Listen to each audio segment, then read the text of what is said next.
Bom, lembrando que estamos aqui no livro Como Meditar, da Kathleen MacDonald, seu nome monástico, Sangye Khadro, né, uma monja Gelugpa, muito atuante na fundação pela preservação da tradição Mahayana. Para quem não comprou o livro ainda dá para encontrá-lo nos sebos por aí. Então,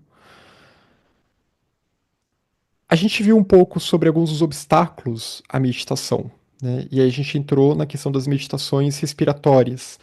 Como que o foco na respiração pode auxiliar a gente a chegar em chamata, a chegar na estabilização mental. E como que é uma forma de trabalhar com a atenção, com a paramita dhyana, né? Então, é uma sugestão que é dada aqui. No início da prática, você foca na sua respiração e vai deixando os pensamentos passarem, né? Não precisa ser algo para se fazer por muito tempo, mas conforme você percebe que está se acalmando, a partir daí você vai direcionando mais a sua concentração, o seu foco, a sua atenção para aquele objeto de meditação. O objeto que é escolhido relacionado a algum tópico do caminho, da senda, da filosofia. Então, aqui, como ela diz, pode ser uma prática introdutória para outras práticas, ou pode ser a prática principal, se a pessoa apenas busca um bem-estar. Ela não vai muito longe, não vai levar para algo além desse bem-estar, mas às vezes você está precisando desse bem-estar, né? Às vezes pode ser aquele momento que, pelo menos para tirar toda aquela perturbação mental do dia a dia, às vezes só o focar na respiração pode ser o que o seu corpo, a sua mente está pedindo naquele momento. Mas a ideia não é ficar só nisso sempre. Então, aqui acho que a gente até viu essa parte, né? Você se concentra na ponta do nariz, à medida que o fôlego entra e sai do seu corpo, você mantém a sua atenção nessa percepção sutil e aí observa a duração completa de cada aspiração, expiração, ou inspiração e expiração. E, em geral, não são inspirações muito longas, né? A ideia não é reter o ar, mas apenas você se alinhar com esse fluxo da nossa respiração normal. Uma respiração normal, suave. E aqui ela dá algumas dicas de alguns tópicos de meditação, apesar dela não ter entrado ainda na meditação analítica, mas alguns exercícios meditativos que ela vai sugerir. Até quem já leu essa parte do livro e também quiser trazer alguma questão sobre isso, mas ela vai falar sobre a meditação sobre a lucidez, que eu achei uma tradução curiosa aqui do jeito que está em português, mas tudo bem, funciona, né? Mas é a meditação sobre a clara luz da mente. A nossa mente tita, isso que é chamado de fluxo mental no budismo, em essência, ela é pura. Ela é pura e ela é neutra. E essa clara luz, ela representa estados em que a mente conceitual ela não está funcionando plenamente, ou que ela não foi ativada. Então ela está naquele estado de pureza. Ela tá num estado que ela não está rotulando nada. Ela não está se voltando para nenhum objeto, né? Quando a pessoa fala, minha mente desligou, ela não desligou porque a mente nunca desliga, de fato.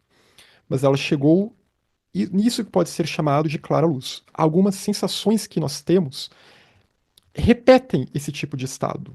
Existe a clara luz do sono profundo, existe a clara luz da morte, e há outros tipos de sensações que levam à clara luz. Então, que são geralmente, às vezes, até sensações de êxtase físico que fazem que momentaneamente a mente conceitual se desligue. Né? E por isso que a mente, as pessoas se viciam em coisas que geram um prazer muito forte. Porque há esse desligamento da mente conceitual e aí, de repente, vem uma sensação boa a partir daí. Então, Mas a ideia é meditar sobre essa lucidez, é você se buscar para a verdadeira clara luz, que já é uma tita que está realmente, uma mente que está alinhada com essa luz interior que está oculta. E essa luz interior oculta, que não é nem a própria mente, a sua natureza ela é pura não por si própria, ela é pura porque a luz Bodhi está lá oculta. E o que que é essa luz Bodhi? Lembra de Bodhicitta? O que que é Bodhicitta? Chitta, a mente iluminada. Chitta, iluminada por essa luz, que é representado muito por uma lua cheia. Mas a luz da lua cheia, ela vem da lua? É uma luz da própria lua? De onde vem essa luz da lua cheia? Ela reflete a luz do sol. Então, Chitta aqui reflete essa luz, a luz Bodhi, que em outras linguagens indianas a gente chama de Budi. E o que que é essa luz? Essa luz é a natureza Buda indestrutível presente em nós. Ou é quando Chitta percebe essa natureza, quando ela é tomada por uma intuição, é uma luz intuitiva que nos dá consciência ou nos dá uma intuição, nos dá um vislumbre, um insight dessa natureza Buda indestrutível presente em nós e em todos os seres, do Atman, numa linguagem vedantina ou teosófica, ou em várias outras linguagens indianas. Então, é essa a verdadeira clara luz, mas há outros níveis de clara luz que se refletem a outros momentos em que também essa mente essa mente conceitual ela se desliga temporariamente porque ela é tomada por algum outro tipo de sensação. Como eu falei, a morte, por exemplo. Na hora da morte é uma clara luz da morte. Mas que ela dura, ela é bem curta. Porque logo depois que a mente sai do corpo, ela vai para o julgamento. Né? O julgamento que é a mente julgando a si própria. Que aí ela começa a vislumbrar toda a vida que passou. E aí isso vai determinar, inclusive, como que vai ser esse período pós-morte. Se ela vai ter um período de descanso mais pacífico ou se vai ser um pesadelo, né? Se vai ser um sonho agradável ou se vai ser um pesadelo. Então, é uma sugestão que ela dá, essa meditação sobre essa clara luz. E a outra que ela dá também é a meditação sobre o contínuo mental, e essa eu achei bem interessante, para a gente introjetar bem a ideia da mente como um fluxo, como algo que está fluindo, vida após vida. Meditação analítica vipassiana, esse tipo de meditação, ela vai apresentar, né, ou como ela explica, essas meditações, elas representam soluções para uma ampla variedade de problemas, que vão ajudar a pessoa a desenvolver uma visão mais realista dos seus mundos exterior e interior. Esse realista aqui é em termos budistas, claro, não é realista em termos materiais, mas é em termos que você consegue observar as coisas do mundo com maior discernimento, porque Vipassana é um exercício do discernimento, um exercício de Viveka em sânscrito, ou de Prajna, né? Uma dimensão de Prajna também envolve, inclui Viveka. A paramita, a perfeição da sabedoria, que é essa sabedoria que discerne sobre a verdadeira natureza da realidade. Que até como a Ismênia comentou, essa questão do eu, né, que vai ser uma questão muito enfatizada nas meditações analíticas, que ela percebeu que ela não é a mesma pessoa que ela era 10 anos atrás. E é aquela mesma ideia. Eu sou e não sou aquela mesma pessoa que eu fui 10 anos atrás, que eu fui 20 anos atrás, que eu fui em vidas passadas. É tentar entender o que que é esse eu e tentar entender os dois modos de existência desse eu. Que por um lado eu existo, mas por outro lado eu não existo. E uma coisa não anula a outra. A existência não anula a não existência e vice-versa. Eu existo e não existo. Nem não existo, nem não existo.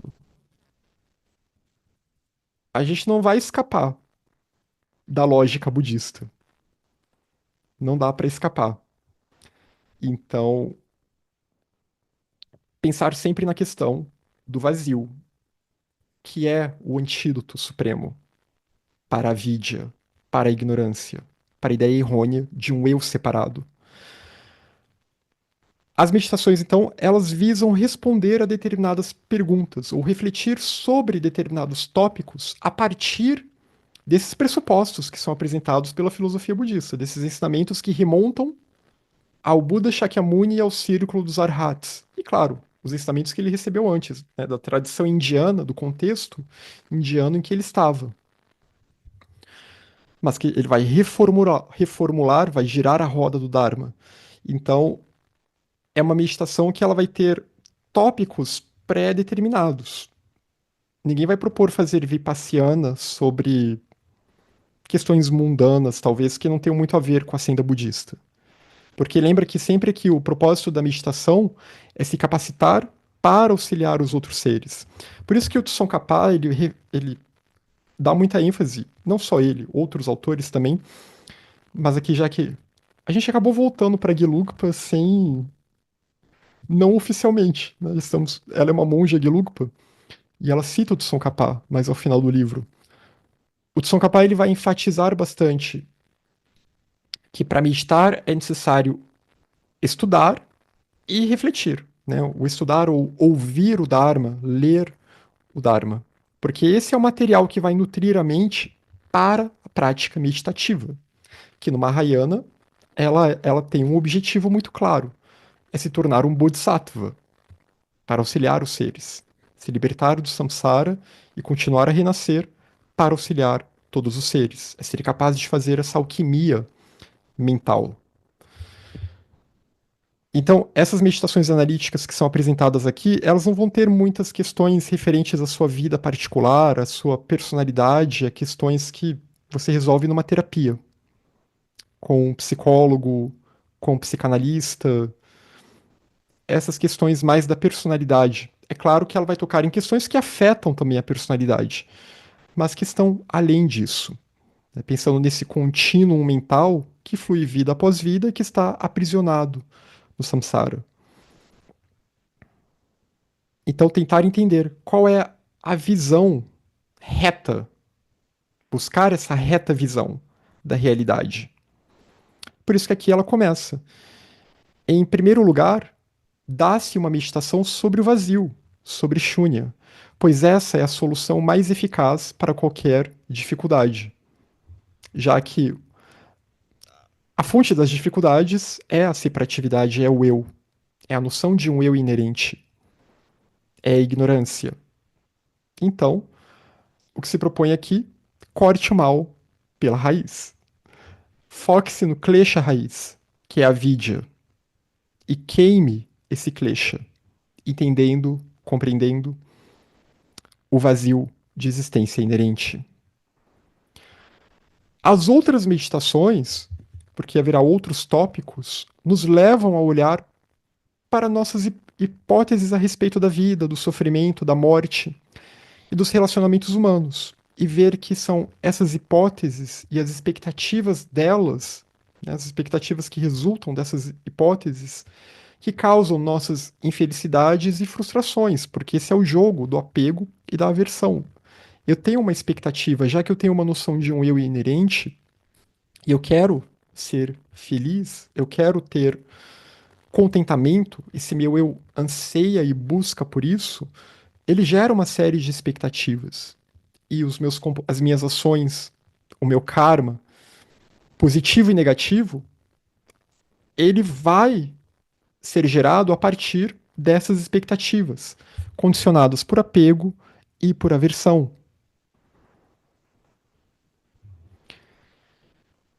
Então ela vai dizer: inicie as meditações com alguns minutos ou o tempo que você desejar de meditação respiratória, quando ela dá aqui uma sugestão de meditação analítica.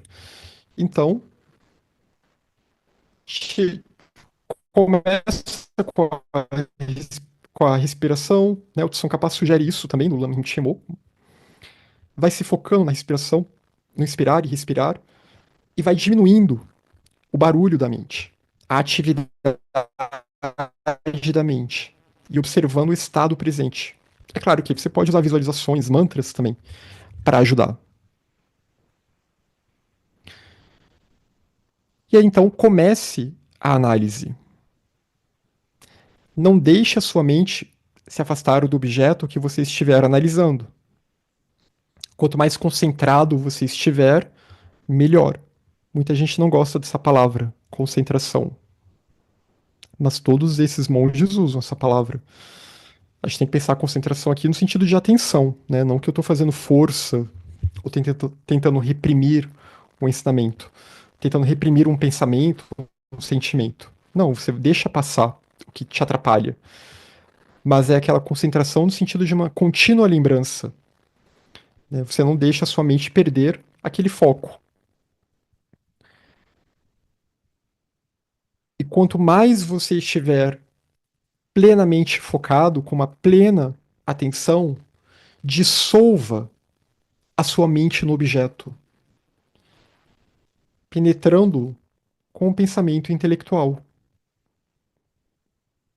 Começa a refletir agora, durante a prática meditativa, sobre aquele objeto de meditação.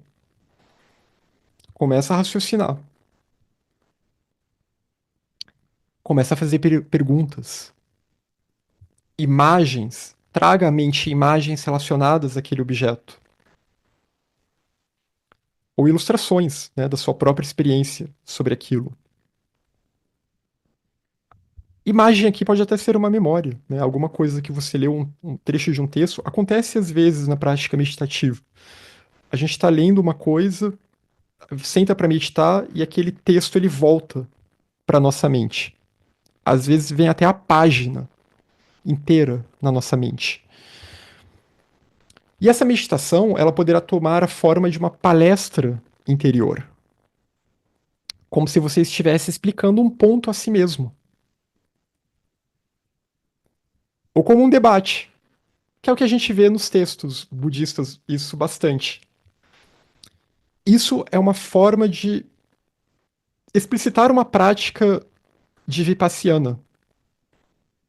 Quando a gente vê que um personagem está falando algo e aí vem aquela vozinha, vem aquele outro para tentar rebater, né? Tentar mostrar um outro argumento e aí ele tem que defender o ensinamento, ele tem que defender aquele ensinamento que ele está mostrando, né? Um ensinamento sobre o vazio ou algum outro ensinamento.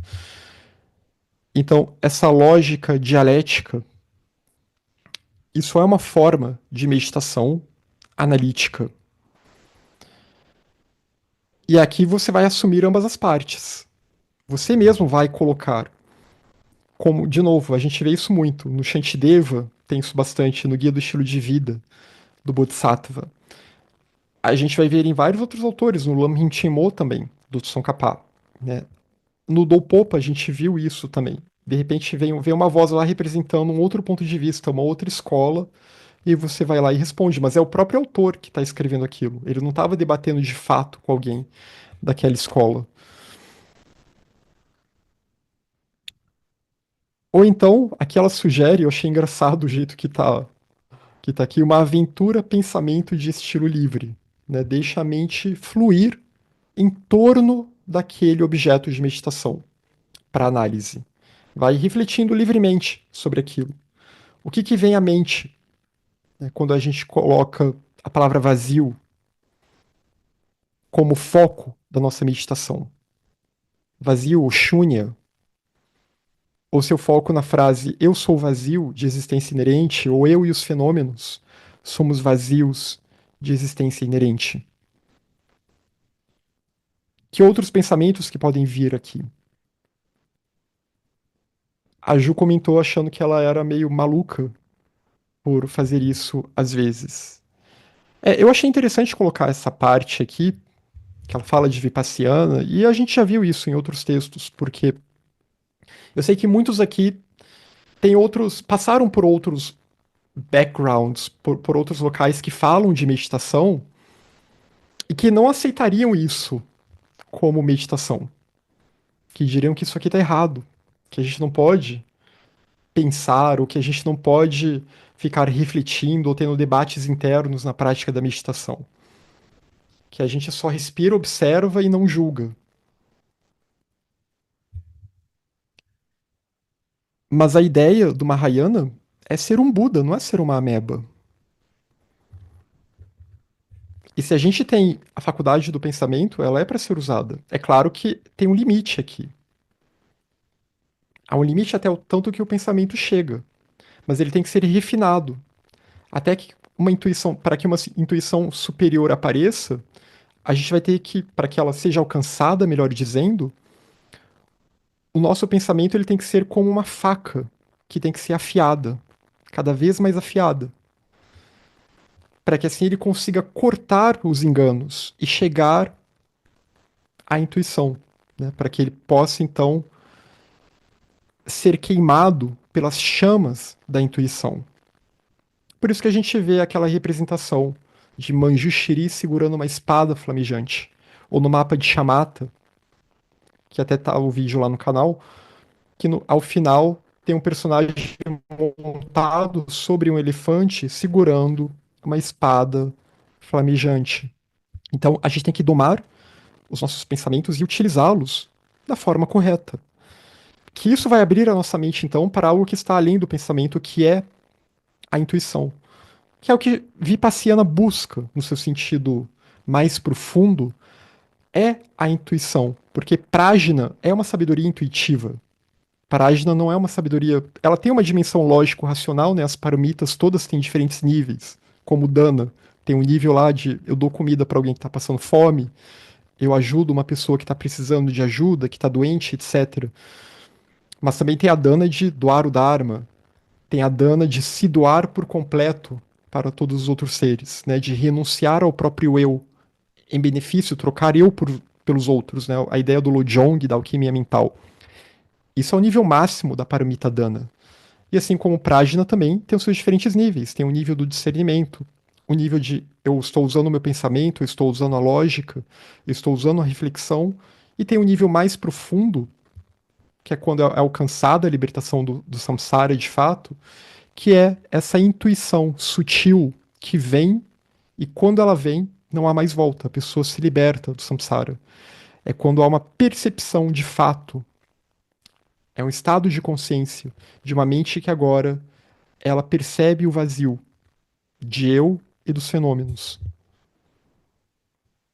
Aliás, o vazio de existência inerente do eu e o vazio de existência inerente de uma essência separada nos fenômenos também.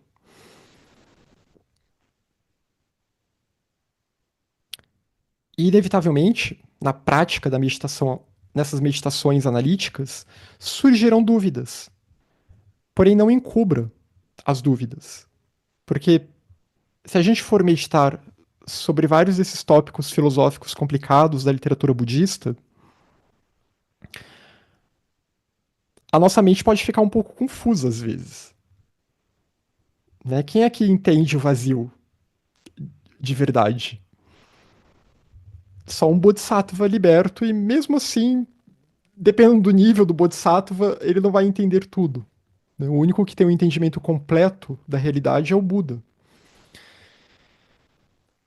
Então, quando surgirem dúvidas, ou quando a nossa mente começar a se questionar, não encubra essas dúvidas. Deixe esses pensamentos aparecerem. E pense que são perguntas. E perguntas necessitam de respostas. Então, tente ser claro quanto ao que você pensa e por quê. E se você não consegue responder ainda, vale a pena continuar nesse tipo de prática de meditação, porque uma hora pode vir uma resposta. E é claro, isso sempre é alimentado pelo estudo, por mais estudo, e por toda uma prática de vida diária que vai ajudar a mente também a ficar mais tranquila e a ficar mais clara, consequentemente, para essas meditações analíticas. Se a nossa mente não está com uma rotina muito adequada, se a gente não está cultivando a paramita Shila e a nossa vida está muito atribulada, né? A gente está se deixando levar pela torrente de perturbações, vai faltar de fato clareza à nossa mente para conseguir se aprofundar nesse tipo de meditação analítica. Por isso que chamata é sempre enfatizada como um pré-requisito para a Vipassana, ou porque as duas têm que andar juntas. Você até pode começar por Vipassana, mas tem que buscar chamata também. tem que ter tranquilização, estabilização mental. Se a nossa mente não está estável, ela não consegue responder essas perguntas, ela não vai conseguir chegar a uma intuição profunda, que é o que se busca principalmente. Uma intuição que transforma a mente de fato, porque ela vai afetar outras camadas do fluxo mental que estão inconscientes em nós.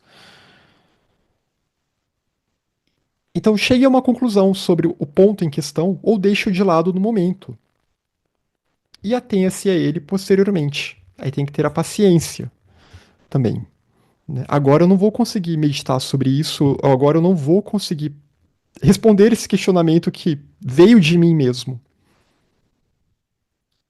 Mas tudo bem, deixa passar e depois busca se aprofundar nisso novamente.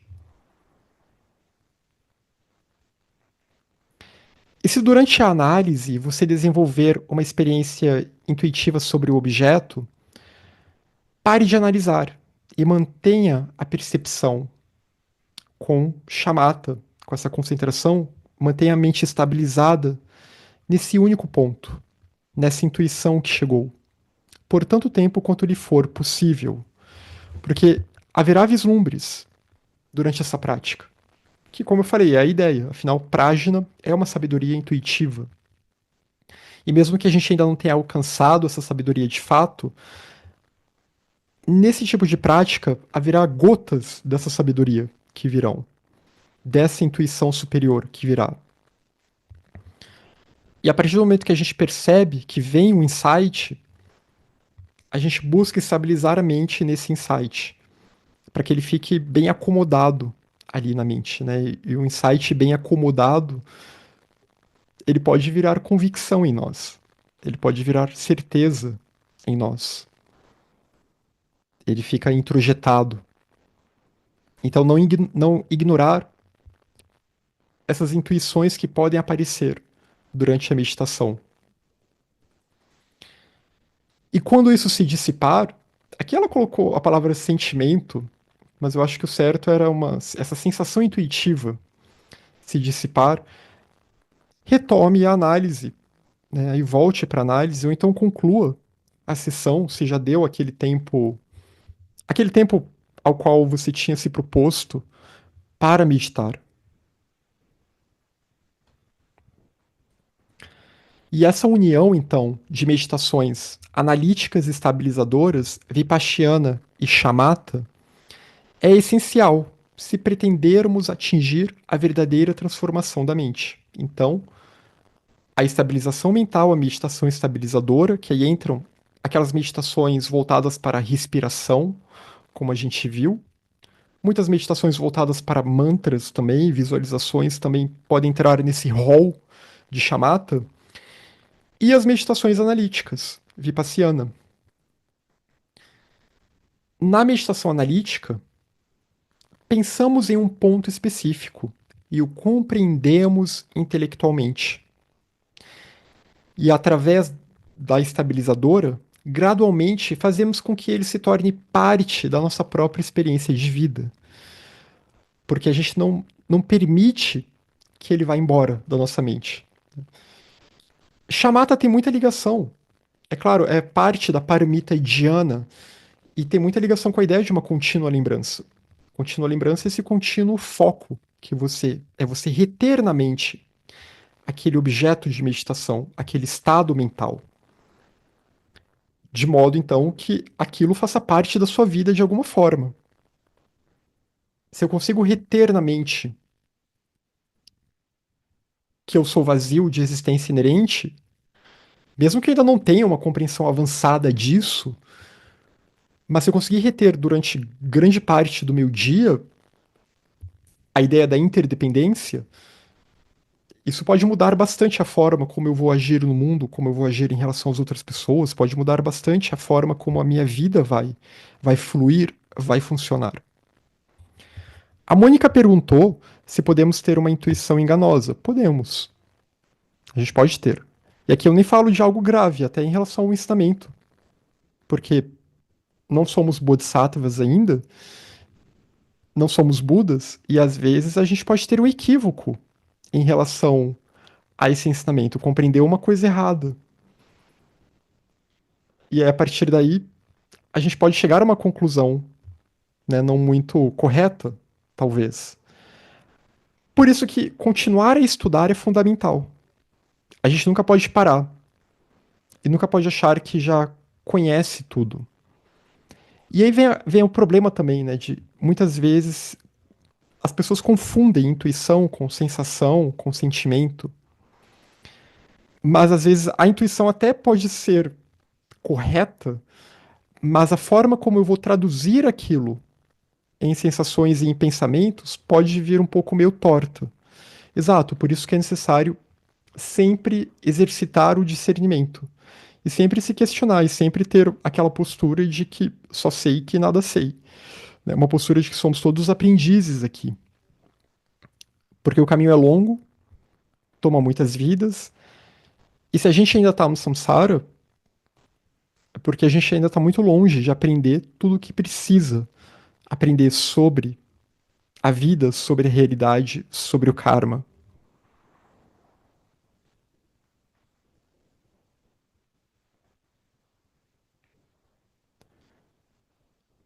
Alguém mais gostaria de cautela? É sempre necessário ter cautela, mas é por isso que o Tsongkhapa ele enfatiza. É necessário a reflexão e é necessário o estudo antes da reflexão. Porque senão a meditação vira uma coisa que pode te levar realmente para intuições enganosas, para enganos. Né? Por isso que é necessário ter acesso a um Dharma genuíno, ter acesso a bons ensinamentos, a ensinamentos idôneos e a visão filosófica correta, né? O reto ensinamento sobre o reto caminho. Alguém mais gostaria de falar alguma coisa, alguma contribuição? É que eu tô sem, eu tô sem um ícone de mãozinha nesse computador, não Ah, sei por sim. quê. Não, eu fiquei pensando que esse equívoco, né, que pode acontecer na intuição, eu fiquei pensando assim, que o uso do cachimbo entorta a boca, você sabe. Então, eu tenho um histórico de psicanalista, então, eu acho que a gente tende a observar as coisas por um certo ângulo, né? Sim. E isso, eu até escrevi lá nos comentários que na prática, eu me reconheci na minha jornada, assim, eu não acho que eu era uma outra pessoa. Quando eu me lembro de coisas que aconteceram na minha infância, e é verdade, a gente só se lembra das coisas mais fortes mesmo, né? Outras coisas passam batido, coisas boas e coisas sofridas também, né? E assim, e eu acho que hoje eu tenho essa impressão, assim, eu me reconheço, sabe? Nas coisas que eu vivi, em como eu vivi, e como que o que que elas se tornaram na pessoa que eu sou hoje, e tudo mais. Mas eu estou falando isso num aspecto em outro nível, né? É, é, é, não sei como é que eu tive muita dificuldade de pensar no futuro.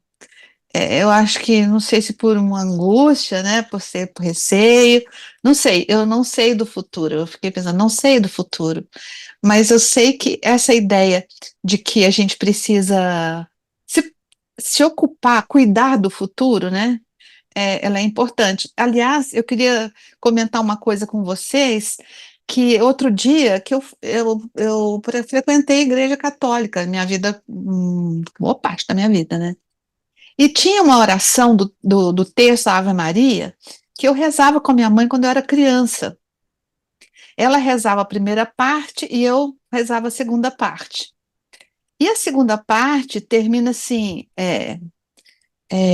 Santa Maria, Mãe de Deus, rogai por nós, pecadores, agora e na hora da nossa morte. E eu ficava achando tão. Eu sempre, desde então, eu fico pensando, às vezes lembrando disso, por que que é importante cuidar da hora da morte? E você tocou nisso, né, aqui. E eu estava querendo mesmo, sabe, contar essa lembrança minha, essa indagação, né? Falei, como é que os cristãos lá de Roma botaram o negócio na oração da Nossa Senhora, né? Na hora da nossa morte. Quando eu era criança, eu ficava um pouco assombrada com isso, sabe? O que que vai acontecer? Por que que eu tenho que pedir para cuidar da hora da minha morte, né? A criança não sabe pensar muito direito nessas coisas, né? Mas agora eu fiquei me perguntando, agora isso esclareceu para mim, por que que essa hora da morte é importante, né? Por que que a gente, de repente, devia cuidar mesmo para a gente morrer num bom estado, né? Num estado espiritual, um estado psíquico bom, né? Era isso, cara, que eu queria falar. Mas achei muito interessante a meditação, gostei bastante. Obrigado, Márcia. E realmente, o que você falou, e o budismo tibetano enfatiza isso muito, né? O cuidar Uhum, da hora da morte. De certa forma, tudo isso aqui é uma grande preparação uhum, para que quando a gente chegar na hora da morte, a nossa mente ela tá bem equipada. Ela tá uhum, bem equipada para que ela consiga, no processo entre uma vida e outra, não uhum, perder esse fio da meada, né? Não perder esse foco no Dharma e ela já uhum, renasce com mais facilidade também. uhum. Então, todo esse processo, é claro, é para preparar para a morte e para as vidas seguintes também, né? Pois Porque é a é, ideia do contínuo. A morte ela é. é só uma porta para uma outra vida. Então, é preparar para a morte, mas também para o renascimento, né? Então, por isso que é essencial. E você falou de Maria, né? No budismo também tem algumas práticas voltadas para Tara, Hum, também são voltadas, meditações, até para colocar o nome de pessoas que morreram recentemente, né? E tentar enviar uma energia que auxilie essas pessoas que morreram. Práticas de Aryatara, ah, né? Que dá para até fazer nesse livros livro aí. aqui também, né? É, Tá é, aqui mais para frente, eu já tinha dado uma é. olhada. Essa questão da Uhum, morte a gente vai ver melhor depois, porque ela fala disso no livro, né? É um dos tópicos de uhum, meditação. Acho que eu posso até trazer outros materiais que, pra gente retomar coisas que faz tempo que a gente não vê aqui. Sobre o processo da morte, os estados intermediários e coisas do tipo, que é bem uhum. interessante. Acho que sim. Uhum, A Silvana comentou: me parece que essa análise tem a ver com exame, observação, e não necessariamente realizar julgamentos de valor, até porque não podemos realizar análise reta sem conhecimentos que tenha a ver em ter clareza do que acontece. A palavra julgamento é uma palavra complicada, né? Mas é um exercício do discernimento. Então, é uma análise que é um exame, mas nesse exame a gente tentar compreender, né, o que que é essa realidade, mas que é uma observação, de fato, como a gente viu. Aliás, a gente não viu ainda, mas vai ter um exemplo de uma prática que eu vou trazer na próxima. E uhum, então, quando você vai meditar sobre o vazio, essa análise ela se dá muitas vezes mediante a observação. Do tipo, você vai observar onde está esse eu? Cadê esse eu? E aí vai observar o corpo, vai observar os estados mentais. Pode até voltar essa questão do tempo também que a gente viu. E perguntar, mas onde que tá esse eu fixo que eu acho que eu tenho? Né? É um exemplo. Então, que é uma análise, mas o conhecimento ele é necessário via o estudo. Né? Um conhecimento prévio para fazer esse tipo de prática, mas que ele é sempre incompleto enquanto a gente ainda não alcançar o estado de iluminação. Mas conforme a gente vai se aproximando cada vez mais, se aprofundando na prática, mais e mais a nossa mente vai ter mais clareza. E mais ensinamentos vão aparecer também, né? Porque o karma abre as portas. Diga, Márcia. eu me lembrei de uma coisa aqui, que é essa questão quando ela fala que quando você tem uma intuição, você demorar o mais que você puder contemplando a intuição, Sim. né, sentindo. E eu me angustio com isso, porque às vezes eu acho que isso acontece, claro, em alguma medida, né? Acho que sempre pode acontecer de vários níveis, Sim. né? Mas às vezes eu penso, não, eu sinto alguma coisa, ou não sei se eu posso dizer que é pensamento, mas assim, que tão esclarecedor, sabe? Tão interessante, e eu penso, eu não vou esquecer disso. Mas eu esqueço, Uhum. Sim. sabe? Não, não tem como. Agora a pergunta que fica é: se você esquece, aquilo sumiu do seu contínuo mental? Da sua Não, alma? Não, não. não. Nada, Nada se perde, né? nada se perde. Então Nem aquilo vai as, estar lá. Pode ser é, reativado depois. A semente está é, lá. Acho que sim, Somos né? cara É tá, isso. tá lá, né? Que é aquele Uhum. cuidado, que se a gente pensa muito, tem até que tomar cuidado para não ficar paranoico, né? Nenhum pensamento É, nosso, nenhuma palavra, nada se perde. Tá tudo registrado. meu Deus, que medo. Pois é. Então, né?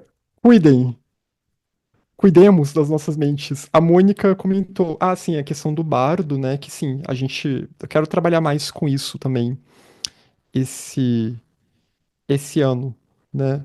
Mas é isso, o discernimento é importante, né? O separar o joio do trigo, que isso tá na meditação analítica, mas é algo a ser exercido no nosso dia a dia também. E é claro que a gente observa, mas ao mesmo tempo também faz esse exame, né? Essa análise para saber até o que, que é adequado, o que, que não é adequado. E às vezes a gente pode errar nas nossas conclusões, mas depois a gente percebe o erro e, enfim, se corrige. A intuição vem, exato. Ela vem. E aí o pensamento vai traduzir aquilo. Aí é que tá o X da questão, como até a Márcia tinha comentado. Como que ele vai traduzir aquilo, né? O pensamento pode ser uma distorção já Porque o daquilo. pensamento ele tem essa Ou uma natureza de tradução, né? uma Uma tradução, tradução. mas É. toda tradução, e eu digo isso como tradutor, Uhum. cadê esses outros tradutores da editora estão aqui? Ó, a Jane tá aqui, a Jane é tradutora também. É um Toda traidor. tradução é uma distorção, É uma né? Porque distorção. está passando por um filtro. É. Então, é claro que alguma distorção vai haver, porque a intuição ela tá além desse reino, desse plano que nós estamos, mais material, né? E o pensamento ele ainda tá num plano bem material, né? É esse plano mais concreto da mente. Por isso que a gente tem que afinar, refinar esse instrumento para que ele fique mais receptivo para uma intuição, para esse algo mais sutil, né? Para essa luz de Budi ou luz Bodhi que vem do alto, entre aspas, né? Na verdade, ela vem de dentro. Ela está em nós, está em tudo, mas está oculta. E lembrando, pessoal, do nosso evento, já temos muitos inscritos, mas ainda há vagas. Então, de 25 a 27 de abril, né, a meditação na senda budista Mahayana, começando na sexta e vai até o domingo do dia 27. Então, aqui estamos as nossas opções de quarto, de hospedagem, né? Lembrando que as refeições estão inclusas. No dia 15 de março, acho que muitos aqui já viram nos grupos de WhatsApp, também vai ter o encontro com a Jane, que também vai falar de budismo e gnosticismo, que vai ser só no dia 15 de março, lá em Porto Alegre. Então, quem está aí na região de Porto Alegre, próximo, né? Quem está na região sul e puder comparecer no dia 15 de março. E quem puder comparecer também entre 25 a 27 de abril, está aqui reforçado o, o nosso convite. A Jane aqui comentou nossas escolhas, né, de forma de traduzir, ainda mais passando de uma língua tão distinta, de uma cultura tão diferente, sempre tem um toque muito pessoal. E a própria leitura e experiência do tema. Exato. E isso é inevitável, porque é o movimento da própria mente. Né? É o que no budismo a gente chama de Vijnapti, que é esse movimento de conceituação que quando a gente vê, a gente acha que está comunicando uma coisa objetiva, mas não está. A gente está projetando uma série de coisas da nossa mente sobre as outras coisas e achando que aquilo é a realidade. A Escola Yogacara vai falar bastante sobre isso. Como a nossa mente ela projeta as coisas a partir de percepções confusas, mas ela tem certeza que não, é isso aqui, ó. É isso aqui mesmo que eu tô vendo. E não é tão simples assim. Então, esse mecanismo da conceituação, que ele é um mecanismo que nos mantém aprisionados ao samsara. Mas é esse mesmo mecanismo que pode nos ajudar na nossa libertação, se a gente souber usá-lo, digamos assim, usá-lo contra si próprio. Já que a mente gosta de tagarelar e raciocinar, beleza, bora então tagarelar e raciocinar sobre o vazio. Já que você gosta de ter essa identificação com o eu, mente, vamos ver o que que é esse eu. Vem cá, deixa eu te mostrar. Então é isso, de certa forma, assim. E aqui, é claro, não estou querendo condenar a mente, nem o pensamento, nem nada. É o processo da manifestação cósmica, né? É o processo em que nós estamos. E é necessário que a gente tenha isso tudo funcionando para chegar no estado de Buda, né? Para tudo aquilo que a doutrina secreta nos ensina. Então, algum recado, Silvana, sobre o evento? Eu não sei se teria mais algum recado para dar. Não, só temos poucas vagas, né? Uhum. Já está quase tudo pronto, local, visitamos nesse fim de semana a sala, o local para as refeições, vai ser legal, tudo certinho. Então, então, quem puder, temos poucas vagas. Ah, Vânia, diga. Não, mas, depois de você comunicar sobre o evento, eu posso falar alguma coisa? Ah, Pode não, falar. já pode falar. Tá, joia, obrigada. Eu fiquei pensando sobre as explicações e sobre aquela a meditação que você nos guiou, e aí eu fiquei imaginando sobre a questão desse fluxo mental. Eu queria entender um pouco sobre essa questão em relação de se eu tenho essas memórias gravadas no meu subconsciente, esse fluxo mental que eu posso voltar até em outras vidas, dependendo da pessoa, né? Acho que consegue até lembrar, né? Uhum. É, significa que ela fica gravada em algum momento, em algum espaço, algum, não sei aonde. Numa nuvem. É numa nuvem, é isso, bem isso mesmo, na nuvem, no Google Drive, tá? E, e aí, como eu tenho isso, e conforme você foi fazendo desenvolvendo a meditação, eu lembrei de coisa desde quando eu era, tipo, um exemplo, recém-nascida. Eu imaginei, é isso que eu pensei. Acredito que deve ter acontecido. Então, na realidade, por mais que a gente não tenha, igual a Iranice falou, não, nós não temos que ter apegos por nada que nos aconteceu, né? Mas, como que está gravado em algo, algum lugar, qualquer pessoa que tenha essa capacidade de entrar em contato com o que aconteceu comigo, pode, naquele momento da minha vida, também entender o que aconteceu. E hoje, porque, como você disse, esse fluxo mental, eu consegui ver existem muitas diferenças, né? Uma Vânia que era 10, 20 anos atrás, do que a Vânia hoje, por exemplo. Então, uma outra pessoa que consiga acessar esse canal do Google Drive, aí, ela também vai entender várias fases da vida, tipo, da Vânia, que seria eu hoje. Então, isso é plausível de acontecer. Sim, você diz uma outra pessoa conseguir acessar o seu fluxo mental, conseguir Sim, acessar o seu drive. Sim, isso é é, possível. É claro que é uma pessoa que ela teria que ter um certo poder, né? Ela teria que ter alguns seeds para fazer isso, mas é possível. Inclusive, seres avançados, o Buda, né? É dito que o Buda, ele via todas as vidas passadas dos seus discípulos. Qualquer um que fosse perguntar para ele sobre o passado, ele ia ver, né? E mestres avançados, a gente vê também, não só. Na literatura budista se fala disso, que bodhisattvas de um determinado nível, eles começam a conseguir identificar algumas vidas passadas das outras pessoas e das deles também. Mas a gente vê também outras literaturas esotéricas, né? Nas cartas dos Mahatmas, tem lá o Mahatma falando: Olha, eu sei onde você estava naquele período. Eu sei muito bem por onde você andou no período X, na vida tal. Então, por isso que também não dá pra. Por isso que esse caminho, essa senda, ela exige sinceridade total. Porque chega um momento que você não vai mais conseguir mentir, né? Se a pessoa estiver na presença de um mestre avançado, ele vai acessar esse drive e ele vai saber se você está mentindo, ele vai saber se você já vem seguindo um determinado padrão aí de comportamento meio desonesto, alguma coisa desse tipo, né? E isso fica tudo registrado, tá tudo no nosso fluxo mental, né? Mas também não só no nosso fluxo individual, que, na nossa laia vidinana, né? Mas também tá tudo no que é chamado uma luz astral, né? Essa luz astral, ela tem tudo registrado, que ela deriva do Akasha. Eu não usei a palavra Akasha porque a Blavatsky fala que a luz astral é um É uma caixa inferior, mas o pessoal usa. Porque é um produto da caixa, né? Então tá tudo registrado. Esse drive tá lá, inclusive de coisas que vão acontecer no futuro, né? Por isso que é possível prever o futuro.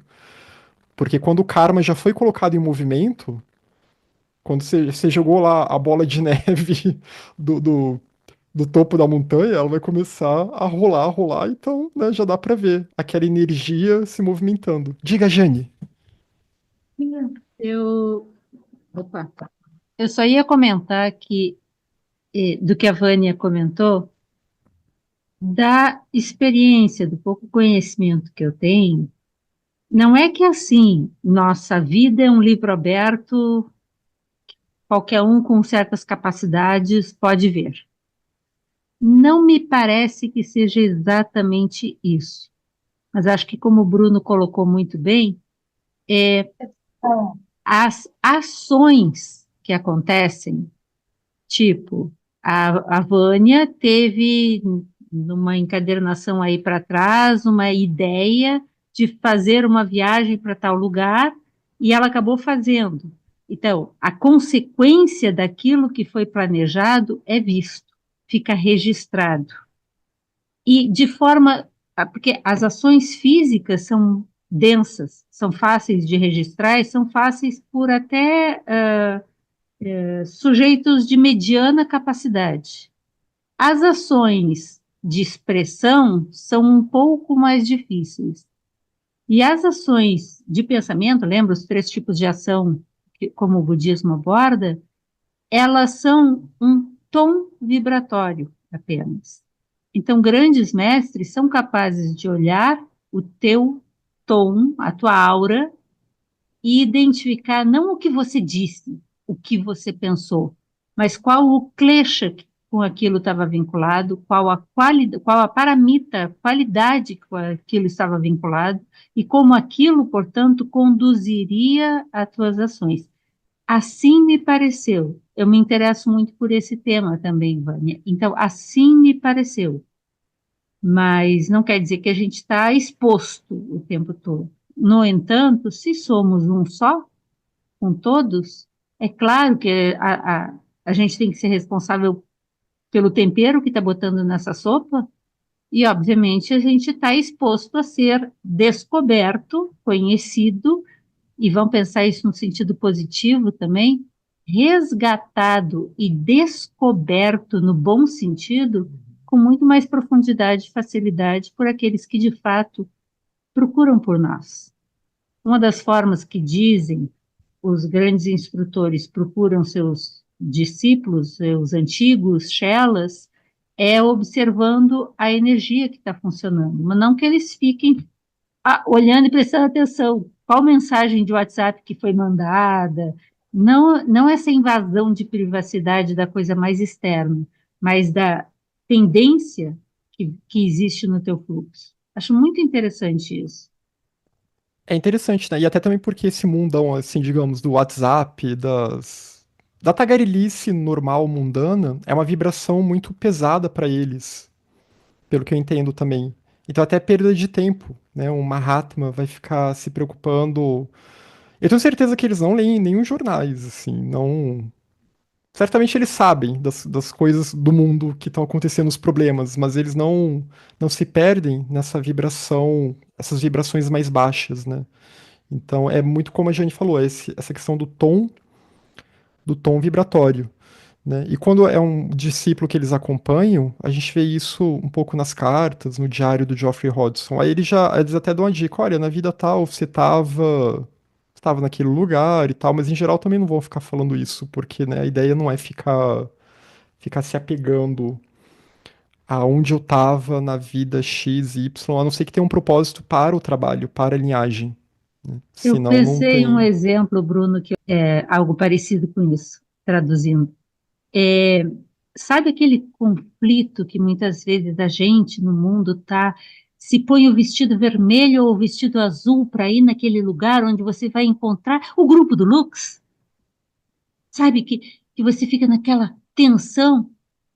Não vai nem passar, eles só vão olhar, estava tenso naquele momento. Passou o porquê, o que, o como, os detalhes, não importa.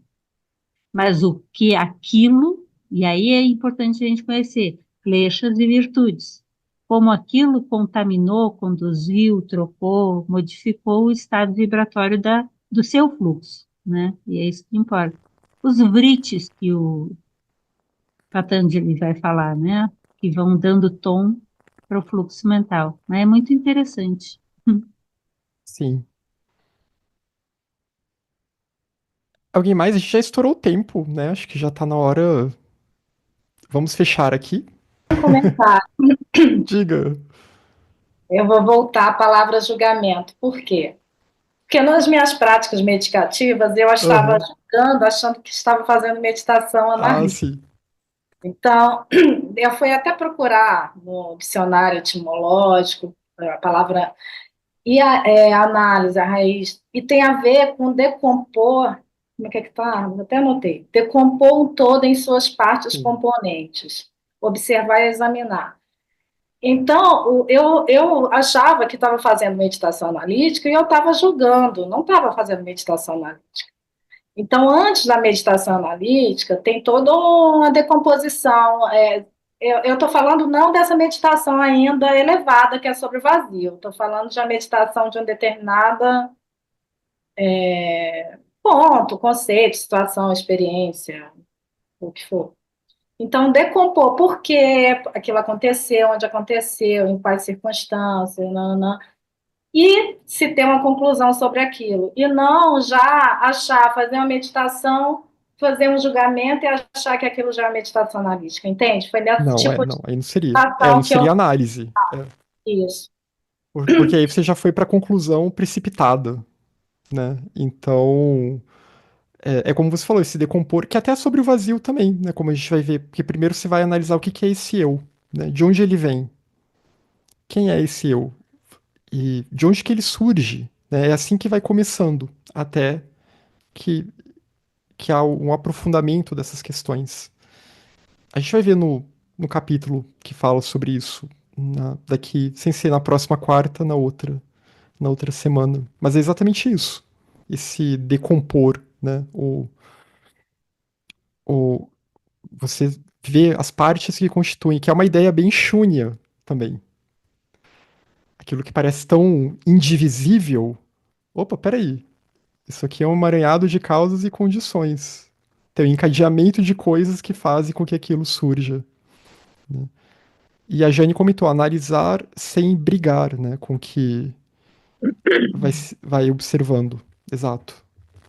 Silvano, no evento você vai entender, já sair meditando analiticamente, viu? É, Calma. vamos, você também, vamos, gente. Também. Não vamos mais ficar perdendo tempo, né? Achando que está meditando. Mas já é alguma coisa, né? Pelo Começa menos. assim. Começa assim. Ninguém nasce sabendo, não. Lembra Então, do que o livro fala, pra gente não achar que tá fazendo tudo errado, que o importante é meditar. E a gente vai aprendendo com a prática. exatamente. Não, senão já. Não a Tá gente todo mundo desiste. meditando aqui, gente. Ninguém tá falseando nada, tá? Mas a ideia é a gente tentar ir melhorando com o tempo, assim.